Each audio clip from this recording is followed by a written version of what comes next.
புதிய தலைமுறையின் நம்மால் முடியும் குழு சார்பாக தமிழகம் முழுவதும் பல்வேறு ஆக்கப்பூர்வமான பணிகள் நடைபெற்று வருகின்றன. மாற்று எரிசக்தி பயன்படுத்துதல் பற்றிய விழிப்புணர்வு பரப்புரைகளில் நம்மால் முடியும் குழுவினருடன் பள்ளி, கல்லூரி மாணவர்கள் உட்பட பல்வேறு தரப்பினரும் ஈடுபட்டு வருகின்றனர். புதிய தலைமுறையின் நம்மால் முடியும் குழு சார்பாக மின்சிக்கன விழிப்புணர்வு பரப்புரை குறித்த ஆலோசனைக் கூட்டம் மதுரையில் நடைபெற்றது. அந்த கூட்டத்தில் பொதுமக்கள் மத்தியில் மாற்று எரிசக்தி குறித்த விழிப்புணர்வை ஏற்படுத்துவது தொடர்பாக ஆலோசிக்கப்பட்டது. நாகை மாவட்டம் வேளாங்கண்ணி அடுத்த செம்பியன் மாதேவி கிராமத்தில் புதிய தலைமுறையின் நம்மால் முடியும் குழுவுடன் இணைந்து பள்ளி மாணவர்கள் மின்சிக்கனம் குறித்த விழிப்புணர்வு பரப்புரையில் ஈடுபட்டனர்.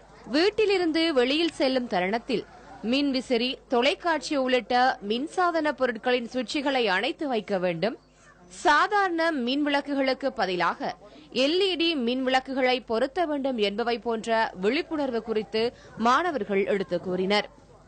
குண்டு பல்பு யூஸ் பண்ணுறதுனால மின்சாரம் நிறைய வீணாகும். இதுமாரி பல்பை யூஸ் பண்ணுங்க. தேவையில்லாமல் ஃபேன் யூஸ் பண்ணுறது, ஃப்ரிட்ஜ் யூஸ் பண்ணுறது, அதுமாரிலாம் தேவையில்லாமல் மின்சாரத்தை யூஸ் பண்ணாதீங்க. எங்காவது வெளியூருக்கு செல்றதா இருந்தால் எல்லாத்தையும் ஆஃப் பண்ணியிருக்காமா அப்படின்னுங்கிட்டு பார்த்துட்டு போங்க.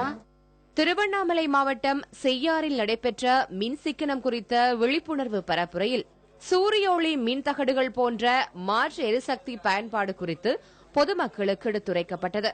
சென்னை வில்லிவாக்கத்தில் புதிய தலைமுறையின் நம்மால் முடியும் குழு மற்றும் வில்லிவாக்கம் வியாபாரிகள் சங்கத்தினர் இணைந்து மின் சிக்கனம் குறித்த விழிப்புணர்வு பரப்புரையில் ஈடுபட்டனர். பொதுமக்களிடம் விழிப்புணர்வை ஏற்படுத்தும் வகையில் நடைபெற்ற இப்பரப்புரையில் திரளான கல்லூரி மாணவர்களும் கலந்து கொண்டனர். மார்க்கெட்டில் ஒரு 1000 கடைகள் இருக்குது. நாங்கள் வில்லிவாக்க வியாபாரி சங்கம் சார்பாக மார்க்கெட்டில் எல்லாத்திட்டையும் சொல்லி எல்லாத்தையும் மாற்றுறதுக்காக நாங்கள் முடிவு பண்ணிட்டு இருக்கும்போது இப்போ நம்மால் முடியுங்கிறவங்களும் இன்றைக்கி எங்ககிட்ட விசாரித்தாங்க, பேசினாங்க. அதனால் நாங்களும் அதில் மாறிட்டு தான் இருக்கோம்னு சொன்னோம். இன்றைக்கி வந்துருக்குறாங்க. நாங்கள் வில்லிவாக்கத்தில் உள்ள அனைத்து கடைகளுக்கும் LEDக்கு மாறணுங்கிற முடிவில் இருக்கிறோம், இருக்க வைப்போம். எல்லாரும் மாறிடுவாங்கங்கிற நம்பிக்கை எனக்கு இருக்குது.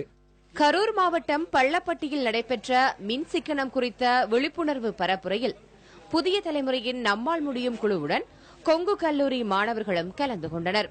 தமிழகம் முழுவதும் மின் சிக்கனம் பற்றிய விழிப்புணர்வு பரப்புரையை மேற்கொள்வதற்கான நடவடிக்கைகளில் புதிய தலைமுறையின் நம்மால் முடியும் குழுவினர் ஈடுபட்டுள்ளனர்.